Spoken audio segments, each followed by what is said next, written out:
¿Cómo están, amigos de 6 a 9? Buenos días.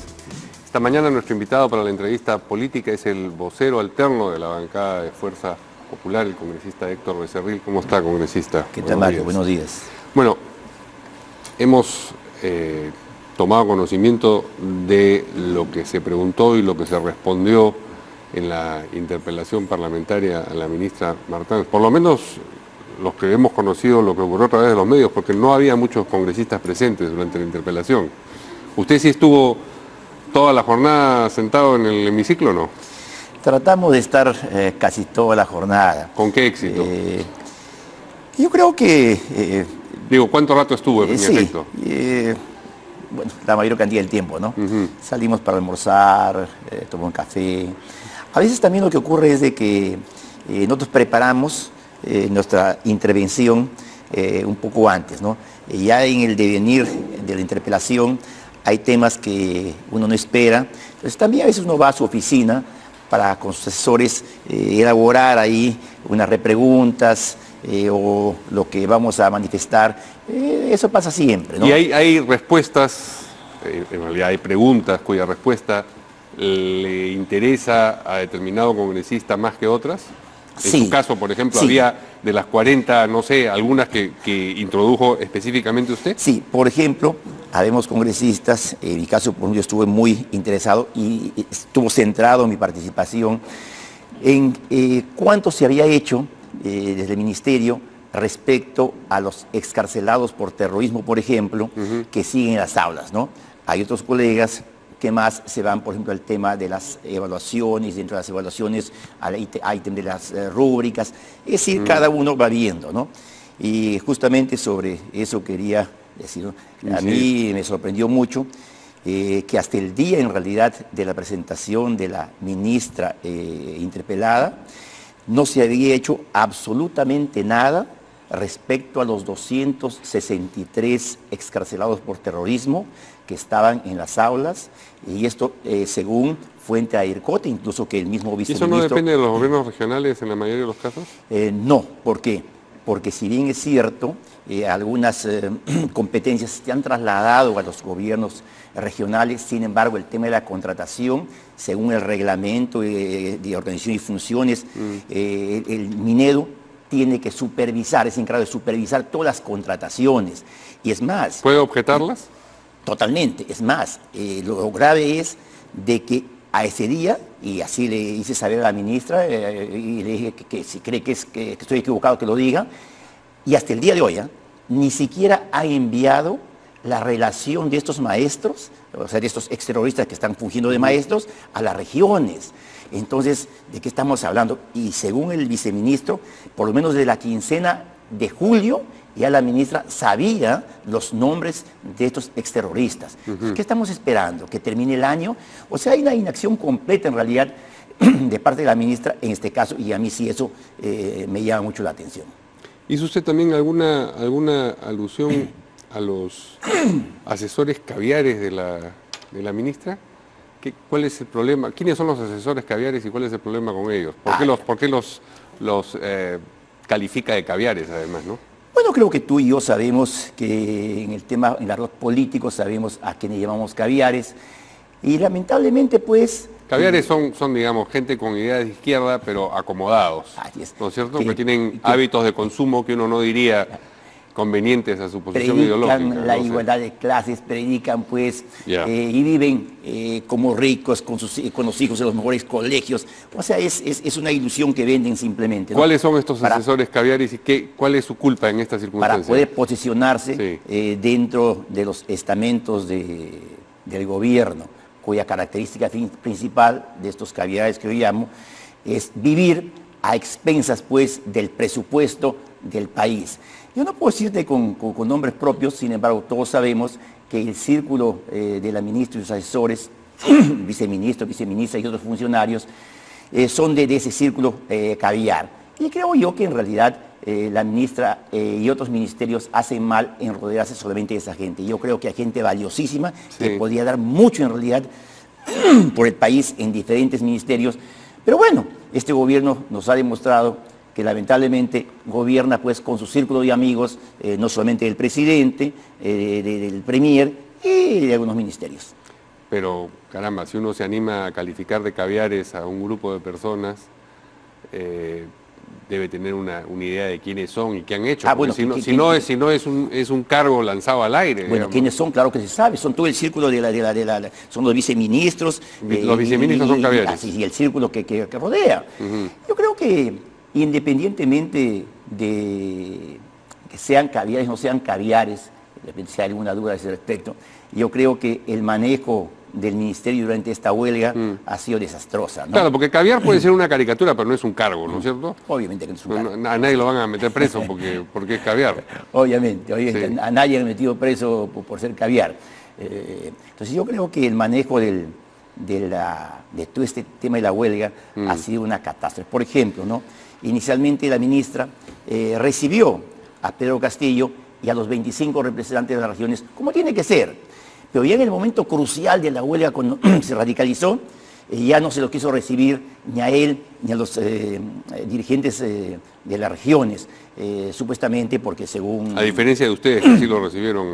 No solamente nosotros, se recibió todas las bancadas del Congreso, porque creo que la única manera Pero de digamos, solucionar un problema ustedes sentarnos, de manera individual entendido como el grupo del fujimorismo, ¿no? No individual, nosotros recibimos a Pedro Castillo y a los 25 representantes. No, pero de ustedes todas las solamente regiones. Fuerza Popular, no con otras bancadas, es lo que quiero decir, individual en ese sentido. Sí, eso es conocido. Sí. Y decía entonces, en el momento más álgido de la huelga, la ministra decide no recibir a los dirigentes. Pero finalmente, nuevamente, al final termina teniendo 2 reuniones más. O sea, una... ¿Qué van a hacer ambivalencia ustedes sistema. con esta interpelación y la decisión de si van a avanzar hacia una moción de censura o no? Yo sé que se van a reunir los martes y todo lo demás, pero ya tiene que haber un temperamento. Han estado todos en el Congreso, han escuchado. Lo que se colige a partir de lo que comenta uno u otro congresista es que están con una disposición de ir hacia la censura. No. No. Hay colegas que están a favor de la censura, hay colegas que no están a favor de la censura. Es decir, justamente esas posiciones encontradas en un debate el día martes de toda la bancada, ahí tomaremos la decisión. ¿Usted qué posición tiene? Yo creo que en realidad la ministra debería haber renunciado. Y yo creo, ante todos los hechos que ya conocemos, que está de más repetirlos, y yo creo que ella, de mutuo propio, debía haber renunciado. Y no solamente al final, cuando el presidente prácticamente la desautoriza, al decir ella que a partir del día jueves, un martes, digo, el jueves va a comenzar los despidos, vamos a comenzar a los descuentos, y el presidente le borra le corrige la plana y dice, no, yo los voy a recibir. Entonces, eso fue una desautorización completa, ¿no? Pero digamos que no renuncia, que no parece que vaya a ser el caso, por lo menos no a tenor de lo que ha dicho en la exposición en el Congreso. ¿Cuál es su posición? Yo creo que ella, desde mi punto de vista, debería ser censurada. Debería ser censurada. ¿Y no tiene usted una idea de cómo está, digamos, la correlación de fuerzas dentro del fujimorismo entre los que quieren avanzar hacia eso y los que no quieren? Lo que pasa es que la interpelación fue el día viernes, muy tarde terminó, vino sábado y domingo, no hay la posibilidad de intercambiar ideas con los congresistas. No ¿Cómo vimos, en el WhatsApp no? No, en realidad todos los colegas, incluso yo por ejemplo, estaba en Lambayeque, que también trabajos allá de fiscalización, la mayoría de colegas se van, en realidad están dedicados a los temas netamente de su región. Yo creo que hoy día posiblemente ya nos reunamos, podemos conversar más esto y mañana ya definirlo. ¿Qué impresión tiene usted del paro al que convocó y en efecto se realizó en alguna medida el mismo día de la interpelación? Desastroso en realidad. Eso muestra pues también una inconsciencia total de estos dirigentes, porque no solamente se había perdido clases por la huelga, se había perdido clases antes por el fenómeno del Niño. Sí. ¿Y qué sentido tendría haber levantado la huelga el día lunes para que el día viernes otro paro? Eso fue desastroso en realidad. Y muestra, ¿No cree pues, usted que ese paro buscaba crear una atmósfera particular en torno a la interpelación? Me parece que sí, me parece que ellos quisieron tener presencia, de repente queriendo pues, o pensando que eso va a coadyuvar, no sé, a que hay una censura inmediata. Yo creo que nosotros le hemos demostrado muchas veces, no actuamos en base a una huelga o en base a esto, tenemos las cosas claras, pero sí fue una decisión muy mal tomada de los dirigentes de hacer ese paro, ¿no? Ahora, en el pronunciamiento que divulgó Keiko Fujimori en las redes ya hace como un mes, ella no solamente habló de educación, habló de otros sectores y otros ministros que la preocupaban. Habló de Interior, habló de Justicia, habló de Salud y habló también de la titular del MIDIS. ¿Tienen ustedes un menú de ministros que quieren interpelar y eventualmente censurar? No, nunca Keiko habló de interpelación y menos de censura. Lo que se hace no, pero por eso le estoy haciendo la pregunta. Sí, si no, lo que se hace es, por ejemplo, vamos a ver ahorita en salud. Acabamos de ver el terrible problema que hay tanto en el MINSA como en el salud, donde en el MINSA no hay visos de solución de los problemas. Las farmacias, los hospitales, los centros de salud, están totalmente desabastecidas, por ejemplo. Hasta el momento no se puede solucionar ese problema. El tema de las colas que se hacen el día a día, un enfermo para que sea atendido tiene que esperar 3 meses para una cita, es decir, hay un problema grave. Y no se ve que haya una solución, digamos, a la vista. En el tema de inseguridad ciudadana, vemos pues que igual, o sea, no se ha avanzado absolutamente nada, asesinatos... Como la percepción de inseguridad y... grave. Sí, claro, pero con lo grave que es, ha disminuido, ¿no?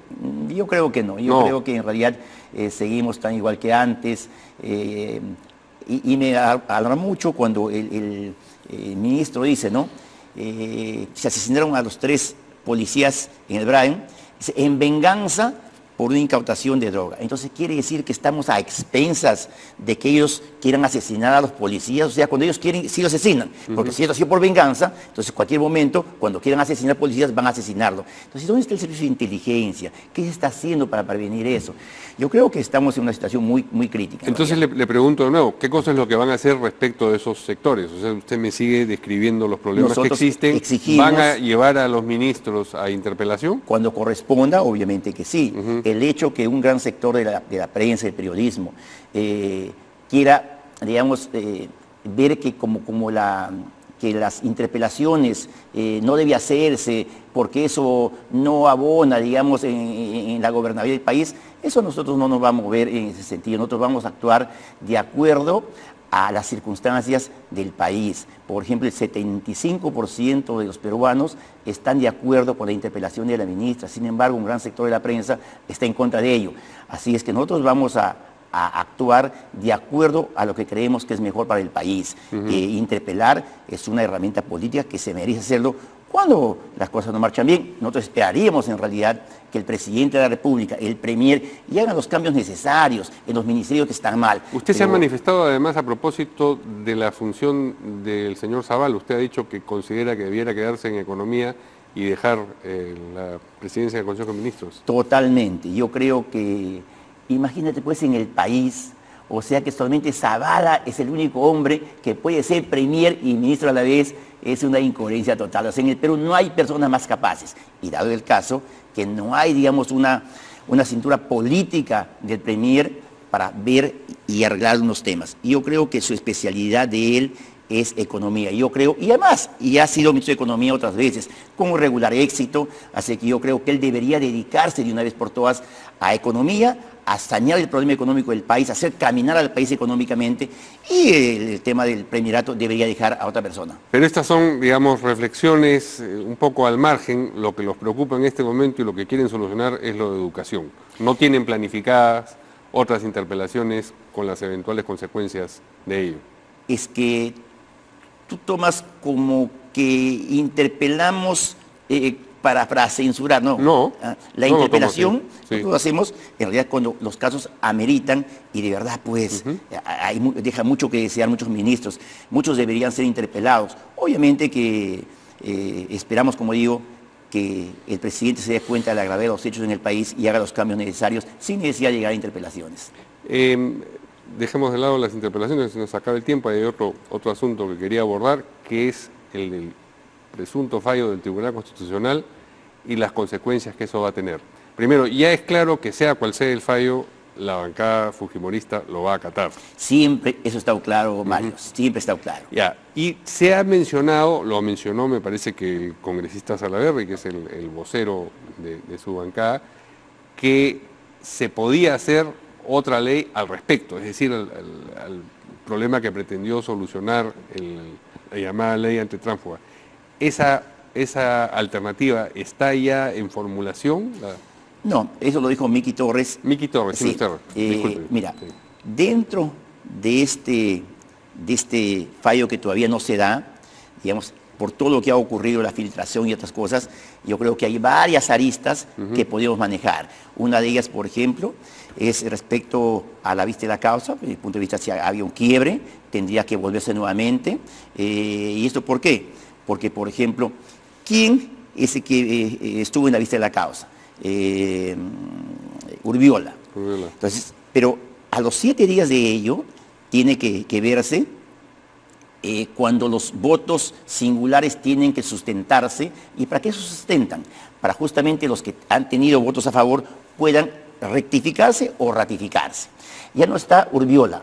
Él va a poder rectificarse o ratificarse después de la sustentación de los votos en discordia. No. Por lo tanto, ¿a quién quedaría? Quedaría Ferrero Costa. ¿Él ha estado en la votación? No. ¿Puede rectificarse y ratificarse dado que no ha votado? No. Por lo tanto, esto no tiene visos de cómo continuar. Debería regresar, es mi punto de vista, regresar a la vista de la causa.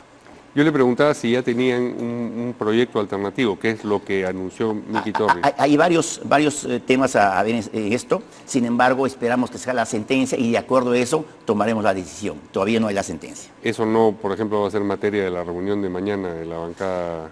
Si la sentencia sale hoy día, seguramente sería importante mañana ver esos temas. Hay 3 o 4 posibilidades. Lo hemos analizado con constitucionalistas, así es que en ese momento optaremos por la mejor decisión. Si tuvieran que reformular esa ley, ¿tienen algunas críticas a lo que aprobaron en su momento? Es decir, caramba, aprobamos esto tiempo atrás, pero ahora, corrido el tiempo, vemos que podríamos mejorarlo aquí o allá. Y yo creo, como te digo, esa regularización, esa mejora se va a dar en la medida, qué es lo que plantea el Tribunal Constitucional, qué es lo que ha encontrado, qué es lo que ellos ven que es inconstitucional. De acuerdo a eso, replantearemos, pero ahorita no podemos decirlo porque no sabemos cuál es el sentir del TC. Muy bien, muchas gracias por esta conversación al congresista Héctor Becerril, vocero alterno de Fuerza Popular. Nosotros nos vemos mañana aquí en de 6 a 9. Buenos días.